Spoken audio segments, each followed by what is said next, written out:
یہ ہیں جسے عام طور پہ اس نظام کو وہ سیکولرزم کہتے ہیں. یہ وہ چیز ہے کہ جو قرآن نے آدم کو مخاطب کر کے کہی. علامہ آدم الاسماء کلھا، آدم کو اشیاء کائنات کا علم ودیت کر دیا. تو یہ اس صف کے اوپر قوم ہوئی. پہلی قوم اس صف سے آگے چلی گئی، اوپر چلی گئی، جماعت مومنین جو تھی یہ اس صف کے اوپر رہی. تیسری قوم وہ ہے کہ جو فطرت کو، اس کی قوتوں کو، اس دنیا کو، اس مادی علائق کو سب کو نفرت کی نگاہ سے دیکھتی ہے. عقل اور فکر اور تدبر اور ہوش اور شعور ان تمام کے پیچھے لٹ لے کے پھرتی ہے. تو انہوں نے فطرت کی قوتوں کو مسخر کیا کرنا ہے؟ سوال ہی پیدا نہیں ہوتا.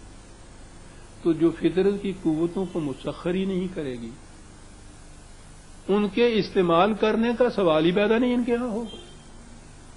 یہ تو خود محتاج ہوگی دوسروں کی جنہوں نے فطرت کی قوتوں کو مسخر کر رکھا ہے کہ گداگری کے ٹکڑوں کی طرح ان کی جھولی میں کچھ وہ ڈال دیں. یہ وہ قوم ہے کہ جو سطح ایمان کے اوپر یا مومنین کے اوپر تو ایک طرف رہا، آدمیت کی صف کے اوپر بھی نہیں آتی. انہی کے متعلق اقبال نے کہا ہے نا کہ بآدم نہ رسیدی خدا چے میں جوئی. تو آدمی کی صف پہ بھی نہیں آیا ہوا، تو خدا کی کیا تلاش کر رہا ہے؟ یہ وہ قوم ہے جسے آپ مذہب پرست قوم کریں گے.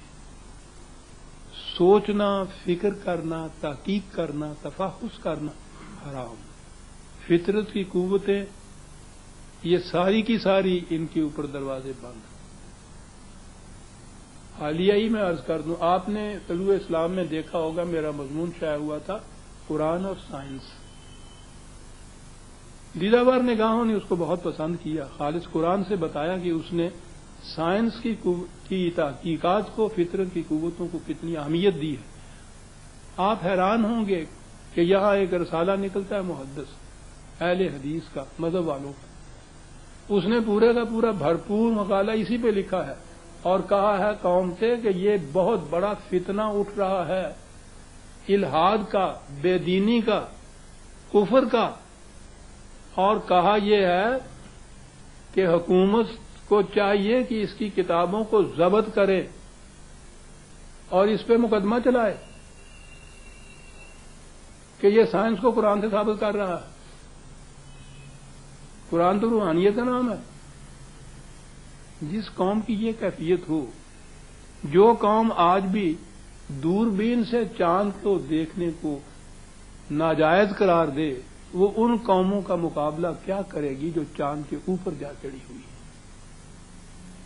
یہ قومیں، ان کے ہاں ان قوموں میں نیا دانشور طبقہ جو ہے، تعلیم یافتہ طبقہ جو ہے، وہ اس سے بد دل ہوتا ہے، ان کو نفرت پیدا ہوتی ہے، لیکن وہ دین پر نہیں آتے. میں یہ عرض کر رہا تھا کہ قرآن کریم نے فطرت کی قوتوں کو بڑی اہمیت دی ہے اور جماعت مومنین کا یہ فریضہ ادا کہ وہ ان قوتوں کو مسخر کرے. اور ظاہر ہے کہ ان کی تسخیر کے لیے ان تمام علوم کا علم حاصل کرنا ضروری ہے جو ان قوانین سے متعلق ہیں. علم حاصل کرنے والے کو عالم کہا جاتا ہے اور اس کی جمع علماء ہے. قرآن کریم میں ایک ہی مقام پر علماء کا لفظ آیا ہے. ایک جگہ تو بنی اسرائیل کے علماء کا ذکر ہے اور اس مقام پہ جو ذکر آیا ہے علماء کا، وہ اس نے یہ سائنس کے مختلف شعبوں کا ذکر کر کے تفصیل سے، اور اس کے بعد یہ کہا ہے کہ یہ وہ علوم اور یہ وہ شعبے ہیں جن کی تحقیق کے بعد علماء اس نتیجے پہ پہنچتے ہیں کہ خدا کا علم اور قدرت بڑی ہی عظیم ہے اور وہ اس کے احساس سے لرز اٹھتے ہیں. علماء کا لفظ یہاں آیا ہے. تو میں نے اس میں لکھا تھا اپنے مضمون میں کہ یہاں قرآن نے اس مقام پہ علماء کا لفظ کہا. آپ خود سوچ لیجئے کہ قرآن کی روح سے علماء کون ہوتے ہیں اور کن کو کہا جاتا ہے. اب یہ کیسے برداشت کر لیتے اس چیز کہ ہم تو علماء ہی نہیں رہے. اب جو وہ اس کے پیچھے پھرے ہیں کہ یہ شخص جناب سائنسدانوں کو علماء کہتا ہے، اور سائنسدان پھر ان کے ہاں وہ ایک چیز چلی آتی ہے نا، مغرب کی فحاشیاں اور بے حیائیاں اور یہ ساری اخلاق بردگیاں کہ وہ تو یہ ہوتے ہیں، اور دیکھیے صاحب یہ اس قسم کے ملحد اور بے دین اور بے اخلاق اور فحاشی والے لوگ جو ہیں ان کو کہتا ہے کہ یہ علماء ہیں سائنسدان۔ تو سائنسدان اور قرآن جو متضاد چیزیں ہیں، قرآن کی روح سے یہ علماء کی بات نہیں ہے۔ دین کا علم جو ہے اس کو حاصل کرنا وہ علماء کہلا سکتے ہیں۔ یہ کس طرح سے ان کو علماء کہتا ہے؟ کس طرح سے؟ یعنی قرآن کی آیتیں ساری دی ہوئی ہیں۔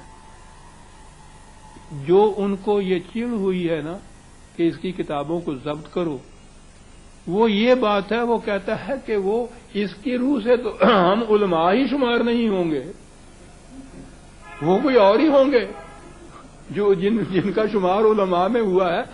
اس لیے یہ بہت بڑا فتنہ ہے، اس لیے اس کو دبانے کی ضرورت ہے۔ اس کو دبانے سے یہ ان قوموں کے کی صف میں تو نہیں کھڑے ہو سکیں گے کہ جو فطرت کی قوتوں کو مسخر کر کے آئے دن ان کو گداگری کی صفوں میں کھڑے کر رہے ہیں۔ ایک ایک چیز جو انہوں نے سائنس کی روح سے حاصل کی ہے، ہم اس کے محتاج ہیں ان کے۔ یہ ان کی مصلحت بینی ہے کہ ان میں سے کوئی چیز ہمیں دے دیں، اور دیتے ہیں تو پھر وہ اپنی شرائط کے ساتھ دیتے ہیں کہ ان کو کیسے اور کس مصرف میں تم نے لانا ہے۔ ان کو حق حاصل ہے۔ Beggars are not choosers. گداگر کو کیا حق حاصل ہے؟ یہ اپنی شرائط منواتا پھرے۔ لیکن ان کے ہاں کیفیت یہ ہے کہ اگر سائنس اور علوم سائنس یا کائناتی قوتوں کا ذکر کیا جائے تو اس کے خلاف یہ فتوے ہیں، اور وہ تو پوچھو نہیں کہ کیا کیا زبان تو پھر پوچھو نا جو یہ استعمال کرتے ہیں جب ان کو پھر یہ غصہ آتا ہے۔ خشمگی آنکھیں، منہ میں سے جھاگ نکل رہی ہیں، آنکھوں میں سرخے، ماتھے کے اوپر جفر کے نقشے بن رہے ہیں، اور اس کے بعد لٹ گھماتے چلے جا رہے ہیں سب۔ یہ کیا جرم کیا تھا؟ سر سید کا جرم، اس نے نیچر کا لفظ استعمال کر دیا۔ مکہ معظمہ سے اس کے لیے کفر کے فتوے منگایا گئے، نیچری ایک الگ فرقہ بنا دیا گیا کہ جو خارج از اسلام ہے۔ یہ لکھا ہے کہ یہ وہی صدائے باز گشت ہے سر سید والی جو دوبارہ اٹھی ہے۔ اس زمانے کے علماء نے ٹھیک مقابلہ اس کا کیا تھا اور دبا دیا تھا۔ ہمیں معلوم نہیں کہ اس زمانے کے علماء کرام کیا کر رہے ہیں اور کیا سوچ رہے ہیں۔ جو قوم اس سطح پہ پہنچ چکی ہو کہ خود کچھ کرنا تو ایک طرف، جو یہ بات کرے اس کو دائرہ اسلام سے خارج کرنے کی تجویزیں کرے، اس قوم کے متعلق آپ کیا کہہ سکتے ہیں کہ وہ زندہ قوموں کی صف میں کھڑی ہو سکے؟ اس کے لیے تو ایک ہی چیز ہے کہ ان کو یہ سب کچھ چھوڑنا پڑے گا۔ آپ نے فرمایا یہ ہے کہ کیا امکان ہے اس کا کہ یہ کرے؟ آپ کیا فرماتے ہیں؟ کیا یہ امکان ہے اس کا کہ یہ چھوڑ دیں اس چیز کو؟ میں نے پھر اسی کو دوہراؤں کہ جو چاند دیکھنے کے لیے دوربین استعمال نہیں کرتے، جناب شیخ سے میں کا جواز کیا پوچھیں کہ چاندنی کو بھی حضرت حرام کہتے ہیں۔ تو یہ قوم جو چاند دیکھنے کے مروجہ طریقے کو جو اسلاف سے چلا آ رہا ہے نہیں چھوڑ سکتی، آپ کیا کہتے ہیں کہ وہ مذہب کے سارے عقائد اور مسالک اور مشارب جو ہیں ان کو چھوڑ دے گی؟ اور جب تک یہ چھوڑے گی نہیں، یہ صفحے آدمیت پہ نہیں آئے گی۔ ان کے ہاں کا نوجوان طبقہ جو ہے وہ ان سے برگشتہ ہو کے آ رہا ہے اس طرف، لیکن وہ ان کے پروپیگنڈے کے ڈر سے اعلانیہ یہ باتیں ابھی نہیں کہہ رہا۔ ان کے سینے کے اندر یہ آگ سلگ رہی ہے۔ سلگنے والی آگ جو ہے وہ ایک دن لاوا بن کے آتش فشاں پہاڑ کی طرح نکلا کرتی ہے۔ تو اگر تو یہ قوم اس درجے پہ بھی آ گئی جسے میں کہہ رہا ہوں سیکولرزم، تو غنیمت ہے، باقی قوموں کی صف میں تو آ جائے گی۔ اور پھر اگر کسی جگہ کسی قوم میں بھی ان میں سے ایک مقدر نے یاوری کی، وہ یہ الفاظ جو استعمال ہم کرتے ہیں محاورے کے طور پہ، اور وہ قرآن کے اوپر وہ آ گئی وہ قوم، تو پھر ہے جو قرآن نے کہا ہے کہ غالب آئے گا یہ نظام تمام نظام عالم کے اوپر، اس کا یہ طریقہ اور ذریعہ ہے۔ اب آپ سوچ